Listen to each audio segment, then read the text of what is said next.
over the weekend, new revelations about more ethical issues with the Supreme Court.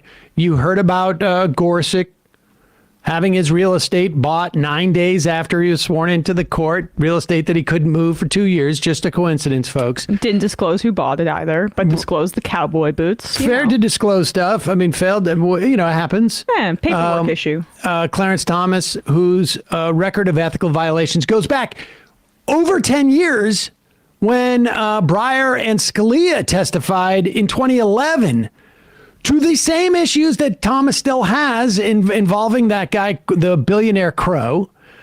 You also remember Scalia. Where did he die? He was in like some billionaire's, retreat. Hunting retreat, yeah. We also have Sam Alito going out there whining and crying that nobody's respecting the court, claiming that he knows who the leaker is of the Dobbs ruling, which I bet he does, because he probably sees him every morning when he gets up and looks into the mirror. I was about to say, was that his quote when looking at himself, pointing? Let's remember that it is quite established that he leaked the ruling in the the case involving birth control on the Hobby Lobby case. The person who received the leaks has told us so.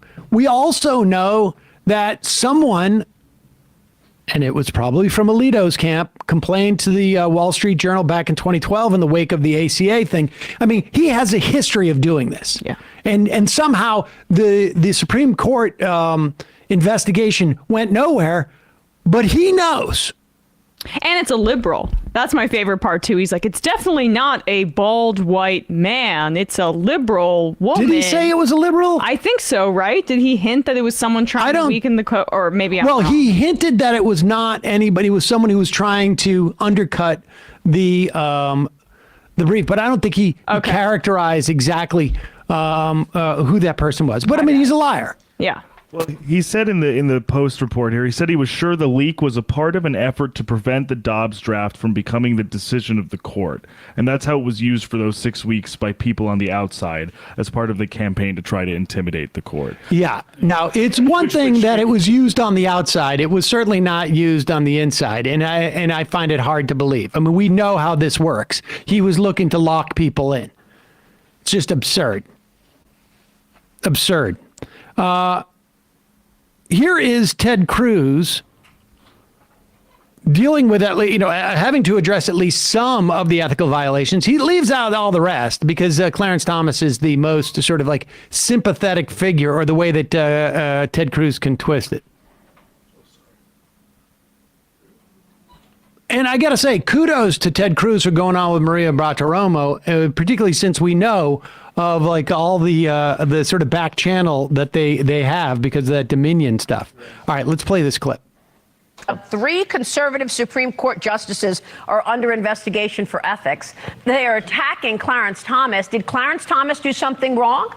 No, we know what Justice Thomas did wrong. He's been one of the greatest Supreme Court justices ever to serve on the court. He has been a principled constitutionalist, and the left despises him. Democrats hate Justice Thomas, and they save a special degree of hate for him because he's a black man. And their view is that African American is not allowed to be a conservative, is not allowed to disagree with left-wing orthodoxy. You know, Justice Antonin Scalia, whom I knew well, was every bit as conservative as Justice Thomas. Mm-hmm. The left didn't heap that kind of contempt on Justice Scalia. Justice Thomas, they view as a traitor because he is African American, and he's an extraordinary justice. How disgusting. And listen. Thank you, Maria. I want to make something absolutely clear that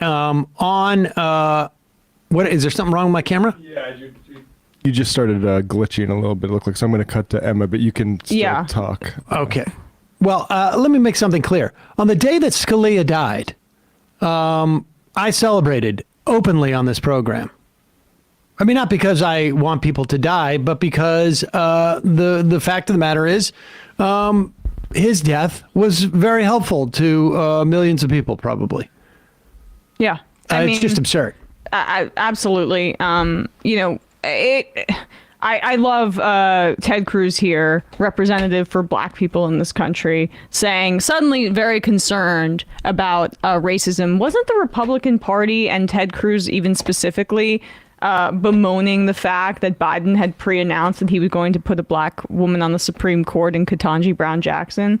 And then they use it to their advantage with extreme cynicism. So, yeah, obviously the ethical concerns about Clarence Thomas are incredibly valid. You're back. And everybody's also, I mean, I would also add, not only I have equal disdain for Gorsuch and Roberts, I would say Sam Alito is my least favorite. And, you know, look, hate is a strong word, but I'll use it. I mean, I don't hate him personally, although I'm sure if I knew him, I would. But I don't know him personally. I just know him as a completely ethically challenged Supreme Court justice who sits upon his throne and provides edicts. One other note about the Supreme Court. They have taken a case that deals with fisheries. It is one of the more boring, sounding cases you could imagine. It's basically, there is a law that requires the fisheries to have a monitor on certain fishing boats, big ones. The agency that is tasked with administrating this has imposed a fee on the shipping, on the fisheries, or the fishermen, as it were, the fishing companies, to pay for that monitor.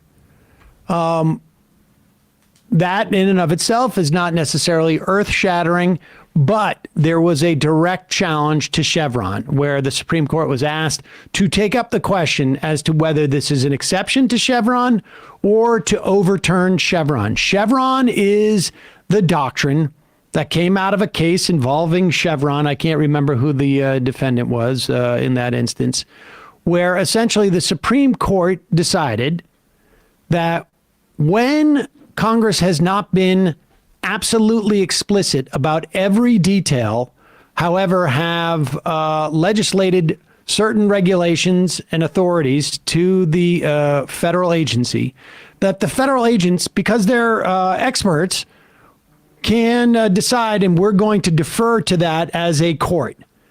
And that is basically what allows our country to function in this, allows our country to function. And the, in other words, EPA, make sure the water is clean. But when the Congress passes that law, they don't know the different chemicals that could be dumped into the water. So they can't say, make sure it's clean. And the definition of clean is no ethyl monochlocazine, no, barium, no, whatever. I'm just making up chemicals. I don't know what they are. But the point is, there are chemicals that they would never even anticipate could be in the water. And if Congress is responsible every time to say what specific chemicals being in the water would constitute not clean water, we would never have clean water. So they defer to the EPA. The Chevron doctrine is what protects that deference, and it may be going away. We'll be talking to Ian Millhiser about more about that. Funded by the Cato Institute. That shouldn't shock you, right? No, of course not.